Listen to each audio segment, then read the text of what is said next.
और अब खबरें विस्तार से। गुरुवार से शुरू हुई किसानों की लड़ाई जब शुक्रवार को और ज्यादा उग्र हो गई तो पंजाब से चले किसानों को दिल्ली आने की इजाजत मिल गई।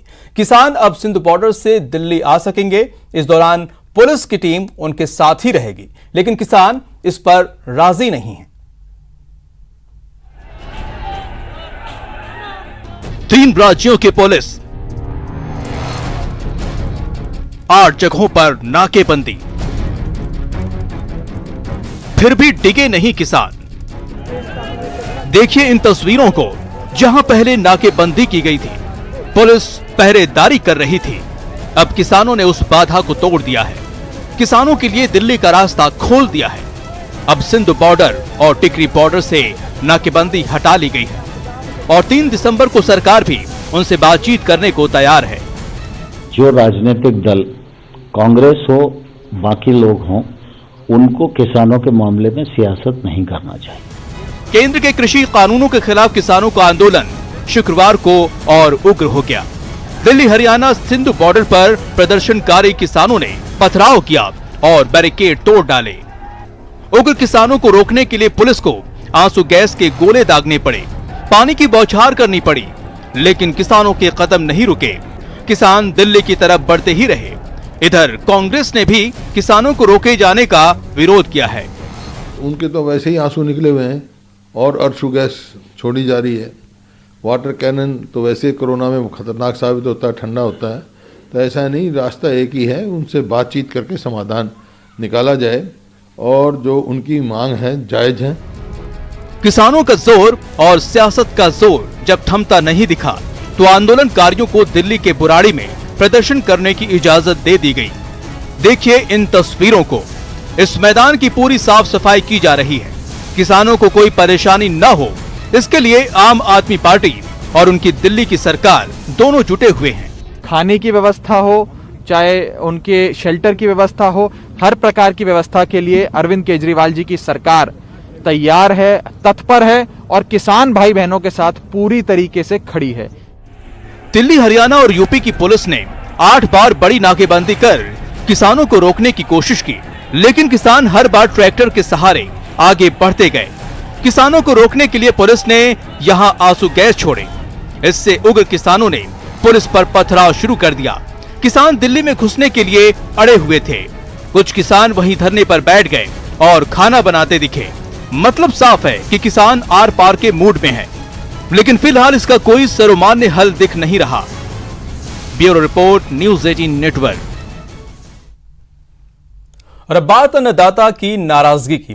केंद्रीय कृषि कानून के खिलाफ पंजाब, हरियाणा और यूपी के किसान दिल्ली बॉर्डर पर डेरा जमाए बैठे हैं। मांग है केंद्रीय कृषि कानून को वापस लेने की। वहीं अब राजस्थान के किसानों ने भी दिल्ली चलो का ऐलान कर दिया है और आर पार की लड़ाई के मूड में हैं। वो जिला और तहसील मुख्यालयों पर धरना प्रदर्शन करेंगे।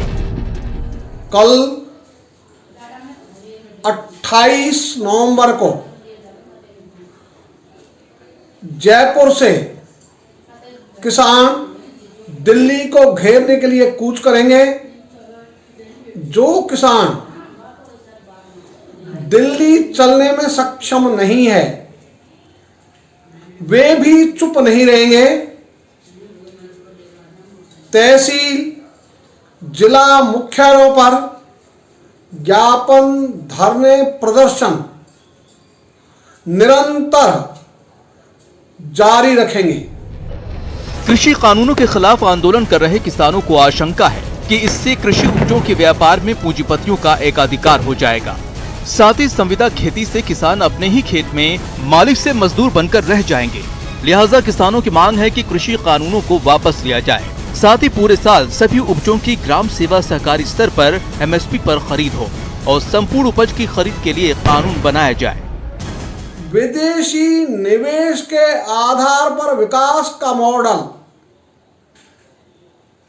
इसको अस्वीकार करने का समय आ गया है।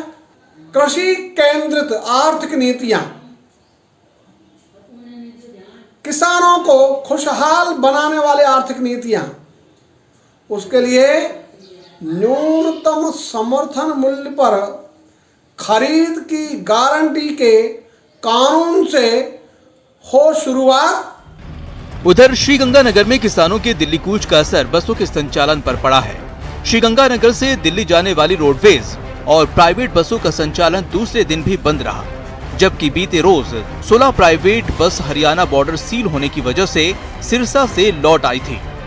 हमारी राजस्थान रोडवेज की जो 5 बस से दिल्ली तक संचालित हो रही थी, जिसमें 2 डबवाड़ी और 3 वाया भादरा थी, और उसमें से जो 2 गाड़ी वो भादरा का पटन लगा रखी है, बाकी 3 गाड़ियों को हमने निरस्त किया है। इस तरह किसानों के आंदोलन से जहां एक तरफ बस सेवाओं पर असर पड़ रहा है, तो वहीं दूसरी तरफ मरुधरा के किसान भी कृषि कानूनों के खिलाफ दिल्ली कूच करने के लिए कमर कस चुके हैं। न्यूज़ 18 के लिए जयपुर से दिनेश शर्मा के साथ श्रीगंगानगर से अशोक की रिपोर्ट। और अब बात दल बदल कानून से जुड़ी हुई। जी हां, दल बदल कानून की आड़ में सरकारों को अस्थिर करने की कोशिशों से पूरा देश परेशान है, लेकिन राजस्थान विधानसभा के अध्यक्ष सीपी जोशी ने संविधान दिवस के मौके पर वो फॉर्मूला दिया है जिससे इस पर रोक लग सकती है। व्हिप को शुचिता वाली सियासत का आधार बनाने की जोशी की सलाह क्या है, देखिए इस रिपोर्ट में। लोकतंत्र की मजबूती का जोशी फॉर्मूला। पार्टी व्हिप का उल्लंघन, सदस्यता खत्म। पार्टी का चुना हुआ आदमी यदि पार्टी की बात नहीं मानता तो पार्टी का अध्यक्ष लिख के दे इलेक्शन कमीशन को, उसी दिन 5 साल के लिए उसको डिस्क्वालीफाई कर देना चाहिए। कोई कोर्ट का इंटरवेंशन नहीं होगा, सब जगह डेमोक्रेसी ठीक ढंग से हो जाएगी। संविधान दिवस के मौके पर पीठासीन अधिकारियों के सम्मेलन में राजस्थान विधानसभा के अध्यक्ष सीपी जोशी का ये वो फॉर्मूला है जो मौजूदा सियासी प्रदूषण खत्म करने के लिए मुफीद हो सकता है। सीपी जोशी की इस सलाह को मान लिया जाए तो दल बदल के तहत सरकार को गिराना आसान नहीं होगा। अध्यक्ष महोदय, इस 10 शेड्यूल को आज आप खत्म नहीं करेंगे, 10 शेड्यूल खत्म नहीं करेंगे तो कितनी बहस कर रहे हैं? जुडिशरी का इंटरवेंशन रहेगा। इसलिए सबसे पहला मैं आप माननीय सदस्य से निवेदन करना चाहता हूं, हम यूनानिमस पास करें कि इस 10 शेड्यूल को खत्म करें। कोई आदमी किस पार्टी से जीत के आ रहा है, यदि उसका वायलेशन करना है तो डिस्क्वालीफाई कर दिया जाए, किसी को अपील करने का अधिकार नहीं। पीठासीन अधिकारियों के सम्मेलन में सीपी जोशी विधानसभा अध्यक्षों की घटती शक्ति से भी नाराज दिखे। जोशी की माने तो दल बदल कानून आने के बाद से विधानसभा अध्यक्षों की गरिमा कम हुई और उनके निर्णयों पर सवाल उठाए जाने लगे। बिल बनाया है, तब अध्यक्ष की गरिमा को भी हमने कम कर दिया। अध्यक्ष महोदय, अध्यक्ष ऐसा बनना चाहिए माननीय अध्यक्ष महोदय, जो माननीय सरकार का जो हमारा नुमाइंदा है उसकी बात को माने, वो जैसा चाहे वैसा इंटरप्रिटेशन करे, तब तो अध्यक्ष ठीक है। और वो अध्यक्ष ठीक नहीं है तो ऐसे अध्यक्ष को ढूंढा जाना चाहिए जो अध्यक्ष काम कर सके। यदि ये नहीं काम कर सके तो अध्यक्ष की पद की गरिमा का नहीं होना चाहिए। आप उठा के देखें, आंकड़े उठा के देख ले अध्यक्ष महोदय, 1952 से लगाकर एंटी डिफेक्शन के पहले तक कोर्ट में इंटरवेंशन बहुत कम था। कितनी संख्या थी उठा। सीपी जोशी विधायिका के लिए फैसले में न्यायालय के हस्तक्षेप से भी आहत दिखे। जोशी बोले कि न्यायालय के अत्यधिक हस्तक्षेप से सरकार चलाना मुश्किल हो गया है। जनप्रतिनिधि चुनकर सरकार का बनाने का काम करे, उसका एक जुडिशरी का फैसला ये फैसला कर देगा कि सरकार ये काम नहीं कर रही है, तो जनता को विश्वास हो जाएगा कि हमें डेमोक्रेसी में विश्वास करने की जरूरत नहीं है, हमें कोर्ट में जाना पड़ेगा और कोर्ट जो निर्णय करना पड़ेगा मानना पड़ेगा। मैं समझता हूं कि डेमोक्रेसी इवॉल्व हो रही है। अध्यक्ष महोदय, देश की मौजूदा संवैधानिक व्यवस्था को और मजबूत करने के लिए सीपी जोशी ने सियासी पार्टियों के अंदरूनी लोकतंत्र की भी वकालत की। जोशी ने कहा कि पार्टी के अंदर भी लोकतांत्रिक तरीके से चुनाव आयोग की निगरानी में चुनाव होना जरूरी है। पार्टी पार्लियामेंट्री सिस्टम में जो पार्लियामेंट्री डेमोक्रेसी का प्रीरिक्विजिट है, उनकी पार्टी की बराबर इलेक्शन हो, इलेक्टेड आदमी पार्टी चलाए, ऑफिस बेरर करें और इलेक्शन कमीशन उसको गाइड करें और वो प्रभावशाली ढंग से इलेक्ट होकर सरकार बनाएंगे। पीठासीन अधिकारियों का सम्मेलन कराने के लिए सीपी जोशी ने लोकसभा अध्यक्ष ओम बिरला को बधाई दी, तो सभी विधानसभा की वित्तीय स्वतंत्रता की भी वकालत की।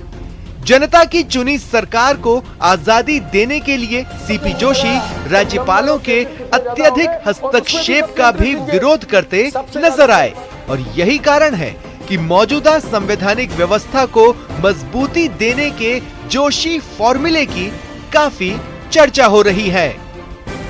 गोवर्धन चौधरी, न्यूज 18 राजस्थान। और इस वक्त भूमि आवंटन से जुड़ी बड़ी खबर आ रही है। आपको बता दें कि भूमि आवंटन मामले में सरकार का बड़ा फैसला। सरकार ने निकायों के छिने भूमि आवंटन के अधिकार, जी हां, सरकारी, अर्ध सरकारी, चैरिटेबल ट्रस्ट या अन्य किसी संस्थाओं को नहीं कर सकेंगे आवंटन। शहरी निकाय अब अपने स्तर पर नहीं कर सकेंगे आवंटन। आवंटन के लिए उन्हें लेनी होगी सरकार की स्वीकृति। यूडीएच ने सभी निकायों को आदेश जारी किए हैं। आवंटन चाहे पूरी कीमत का हो या रियायती दरों पर, दोनों ही प्रकार के मामलों में जरूरी होगा सरकार से स्वीकृति लेना। पूर्व में भूमि आवंटन नीति के तहत दिए गए थे निकायों को अधिकार। सरकारी, अर्ध सरकारी और चैरिटेबल ट्रस्ट को खुद कर सकते थे भूमि आवंटन।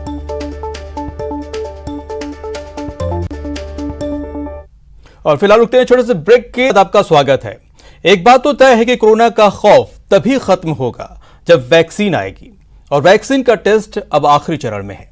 ऐसे में पीएम मोदी शनिवार को उन 3 जगहों के दौरे पर जाने वाले हैं जहां कोरोना से बचाने वाली वैक्सीन का काम चल रहा है।